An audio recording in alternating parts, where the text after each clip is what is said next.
The film starts on Pandora, with Jake Sully recapping his life since joining the Na'vi as chief of the Omaticaya clan.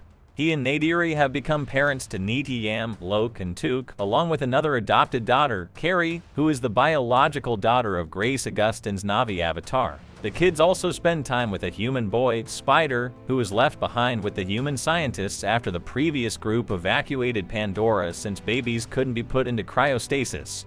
While the children see Spider as something of a cousin, Neytiri feels the boy would be better off with other humans, in part due to her own hatred of the Sky People. While everything seems blissful, Jake's happiness is quickly shattered when shuttles of RDA ships begin to descend upon Pandora, destroying huge parts of the forest and killing the wildlife. Jake and Neytiri get their children and the other Na'vi to safety, but Jake holds his wife as they watch in horror at the devastation left behind. 1 year later, Colonel Miles Quaritch wakes up resurrected in his own avatar body. While he attacks his former teammates, all now in their own Na'vi skins, Quaritch soon realizes what happened after watching a video log he left himself before their previous attempted mission to tear down the Na'vi's Tree of Souls before he and his team were all killed.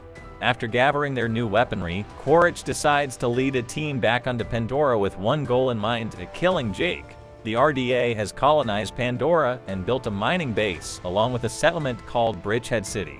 Jake leads several Na'vi to fly their Ikrin to attack the humans' aircraft and supply lines. Neteyam and Loke attempt to join the fight, nearly getting severely injured in the process. Jake gets them to safety but chastises them for putting themselves in the line of fire. The group returns to their camp with the rest of the clan. Jake discusses with Neytiri how these changes are impacting their children's lives. Meanwhile, Spider joins Loke and Kiri as they go to the human research facility where Norm Spellman and Max Patel continue to work. Kiri talks to Grace's avatar as her body lies in the tank. Spider then notes that his Na'vi friends at least know their parents, while he knows and resents who his father was, Quaritch. Quaritch and his team arrive at their base and meet General Francis Ardmore, who updates him on their operations since his time being dead. Ardmore informs them of the advantages the Omaticaya have on them before telling them how they can gain their own upper hand. The team enters the forest at the exact same time that Jake's kids and Spider are playing there. While Kiri immerses herself in nature, the other kids spot Quaritch and his team as they survey the former Link unit for the humans and their avatars. He finds his skeleton inside the amp suit where he was killed. The villains find the kids, and they realize they are Jake's kids because they have 5 fingers. Quaritch meets Spider and realizes he is the boy's father. Quaritch calls in Ardmore and her squad to come down while he takes the other kids as hostages. Jake and Neytiri are alerted to the scene, and both are stunned to see their nemesis alive and in a Na'vi body. Neytiri kills some of Quaritch's team before they open fire. She and Jake manage to get their kids back, but Quaritch and his surviving teammates fall back, taking Spider with them. Ardmore subjects the boy to a torture method to get him to disclose information on the clan's location, but Quaritch stops her and opts to try and get closer to Spider to earn his trust. He convinces Spider to ride along with him on their mission, or else the scientists will experiment on him. Jake talks to Neytiri about having to leave the clan now that they are being targeted. While Neytiri doesn't want to leave her home, Jake assures her that it is best for their children and the rest of the clan. He passes on leadership to another warrior, Tarsum, and he leaves the clan with Neytiri and their children. They fly their Ikrin and head toward the eastern seaboard to the home of the Metkayina clan of Na'vi. The clan gathers with their leader, Tanawari, and his pregnant wife, Ronal. Jake requests shelter for the sake of his family, though Ronal and other tribesmen are quick to look down on Jake and his kids for their half-human heritage, as well as the potential of bringing their dangers to this land. However, Tanawari respects the accomplishment of the Toruk Makto and allows them to stay, and also instructs his children Neytiri and Cyrea to show Jake's children how to adapt to their oceanic surroundings. Quaritch and his team take Spider through the forest, with Spider becoming their translator for the Na'vi language that the team is still trying to learn. Quaritch also manages to link himself to his own Ikrin, albeit more forcefully than the Omaticaya did. Jake's kids join Neytiri and Cyrea plus Aono's friend Racho as they explore the reef. Cyrea shows that they communicate with the underwater creatures via sign language, and they link to them the same way the Omaticaya link to their animals. However, when Loke attempts to connect to a creature, he is pulled quickly through the water and is thrown off. Meanwhile, Kiri has a more natural connection to the creatures and helps one of them interact with Took. Jake and Neytiri are shown how to fly the Tsurik, which can move in the air as well as underwater. Loke gets closer to Cyrea, who shows him how to better his breathing underwater. He also takes him and his sisters deeper underwater by using creatures that provide air when resting on their backs. However, Aoning and Racho are antagonistic toward Kiri for her being considered a half-breed, leading to Loke punching Aoning in the face. Neteyam joins in the fight along with Aoning's friends, leading to Jake scolding his sons for their behavior. Jake forces Loke to apologize to Aoning. He does so, and Aoning invites Loke to hunt with him and his friends. They go far enough until they trick Loke into going after a creature, just before he and his creature are attacked by an Akula that kills Loke's mount before chasing after him. Loke attempts to swim back up before he runs out of breath, but the Akula attempts to go for the kill until Loke is saved by a whale-like creature called a Tulkun named Payakan. Loke follows Payakan and finds a harpoon stuck in his fin, so he removes it and earns Payakan's trust. Jake speaks to Kiri, who has been feeling different lately due to what she has been seeing. She claims she can feel the heartbeat of their goddess Awa and that it is mighty. Jake assures her that there is nothing wrong with her. Everyone then sees Loke return, and Tanawari scolds Aoning for leading Loke beyond the reef when it is forbidden. But Loke takes the blame for everything to spare Aoning from getting in trouble. Jake tells Loke that he has shamed the family with his actions, but Aoning comes to respect Loke. Loke tells his siblings, plus Cyrea and the other Metkayina, about his encounter with Payakan, but Cyrea informs Loke that Pakayan is considered an outcast among the other Tulkun.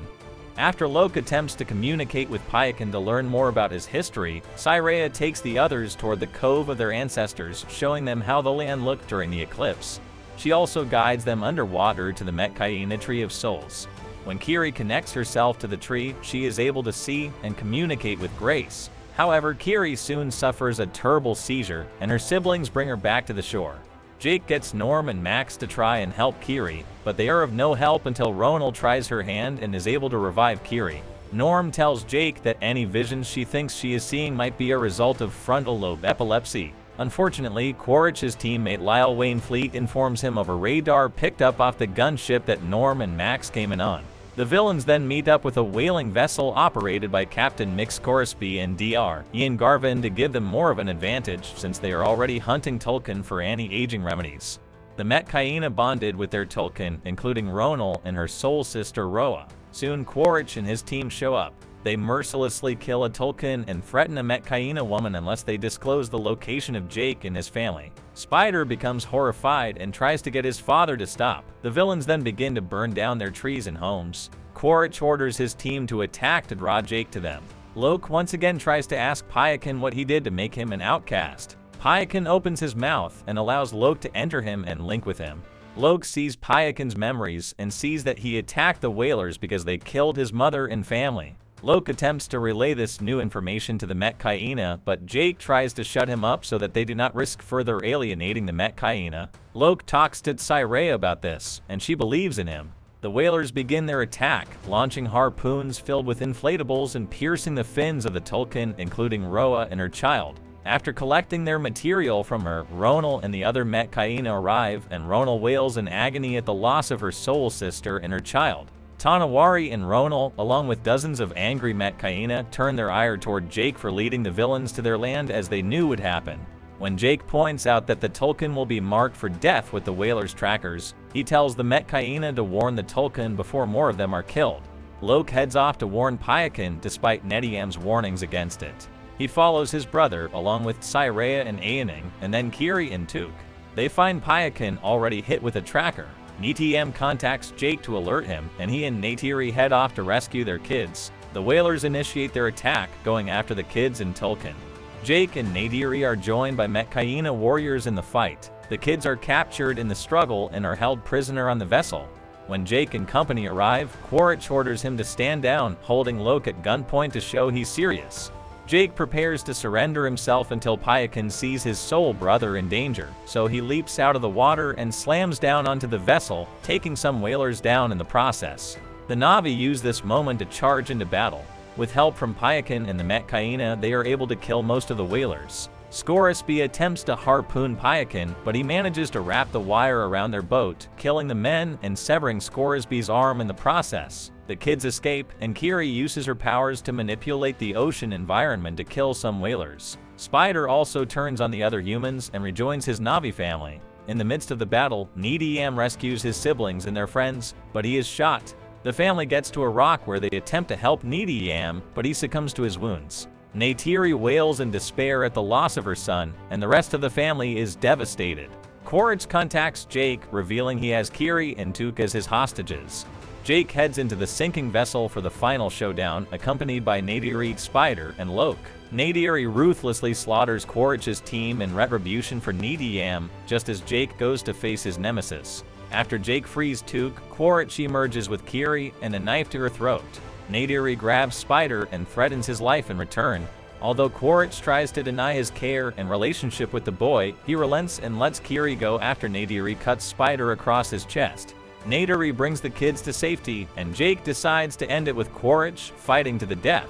The vessel starts to come down completely, trapping the family underwater. Jake fights Quaritch until he manages to get him in a chokehold and let him sink underwater. Loke finds his father, who tells him to go without him since Jake doesn't think he will make it, but Loke helps him breathe the weight Cyrea showed him, and they escape with Paikin. Meanwhile, Kiri summons the underwater creatures to help her get Neytiri and Took out of there. Spider swims to save Quaritch, but he abandons him for his evil deeds and rejoins Jake's family, with Jake officially taking him in as a son. Jake prepares to bid Tonawari farewell, but he tells Jake that he and his family are Metkayina now and are welcome to stay. The family then holds a funeral for Neteyam where his body is given to the Tree of Souls, and they are told that he is now with Awa. Jake and Neytiri link themselves to the tree where they are able to see Neteyam through memories. Jake, recognizing this land as his family's new home, vows to continue to fight and protect them. The film ends here. Thanks for watching.